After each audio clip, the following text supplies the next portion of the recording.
यहाँ हेर, आज हामी प्लान्ट बडीको बारेमा अध्ययन गर्छौं। यो के हो त? एउटा पूर्ण प्लान्ट हो, कम्प्लिट प्लान्ट हो। यसमा हेर, यसको यति यो तलको भागलाई रूट भनिन्छ। के भन्छ? रूट सिस्टम हैन। यो के हुन्छ? अन्डरग्राउन्ड हुन्छ, जमिनको मुनि हुन्छ। यसलाई यदि हेरियो भने यहाँ हेर, यो के छ त? प्राइमरी रूट छ। र यसमा साना मसिना मसिना जुन रूटहरू निस्केको छ, हेयर लाइक रूटहरू, यसलाई भनिन्छ सेकेन्डरी रूट। यो के गर्छ त? रूट के हो यसको? जसरी हाम्रो मुखको काम हो दाना पानी खाने, त्यस्तै यसको पनि काम हो। पानी रूटै थ्रु प्लान्टले लिने गर्छ, मिनरल्स र वाटर। यो के हुन्छ? अन्डरग्राउन्ड पार्ट हो। यसको कलर पेल येलो हुन्छ हैन। यो सूर्यभन्दा टाढा भाग छ, अर्थात पोजिटिभ जियोट्रोपिक हुन्छ। ठीक छ। अब यसभन्दा माथिको पार्टलाई भनिन्छ सुट सिस्टम। यो कम्प्लिट एरियल पार्ट जुन भयो त्यो के भन्छ त? सुट सिस्टम भयो। सुट सिस्टममा यो स्टेम भयो, यो सबै ब्रान्चहरू निस्केको छ हैन। यो ब्रान्च जहाँबाट निस्केको छ त्यो पोइन्टलाई भनिन्छ नोड। ठीक छ। र दुईटा नोडको बीचको जुन हुन्छ त्यसलाई भनिन्छ इन्टरनोड।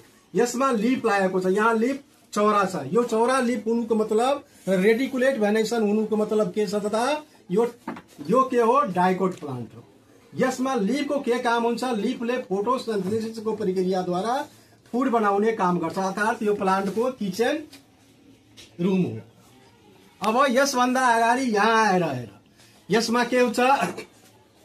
अब फ्लावर सिस्टम यहाँ हेर, फ्लावरमा के हुन्छ? साना साना कोपिलाहरू हुन्छ जसलाई बड भनिन्छ। बड नै पछि गएर यहाँ डेभलप भएर यहाँ आएर यो सबै फ्लावर बनायो। फ्लावरको पनि रिप्रोडक्टिभ पार्ट र भेजिटेटिभ पार्ट गरी चारवटा पार्टहरू हुन्छ। फ्लावर के हो? Reproductive part of the plant हो। यसैबाट के हुन्छ? यो डेभलप भएर के बनाउँछ त? सीड बनाउँछ, फ्रुट बन्छ पहिले, त्यसपछि सीड बन्छ। यहाँ यो फ्रुट थियो यहाँ हैन, फ्रुट छ र फ्रुटै पछि गएर के हुन्छ त? म्याच्योर भएर सीड दिन्छ।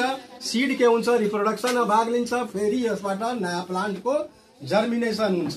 This is a brief introduction of the plant. Yes, sir. Love.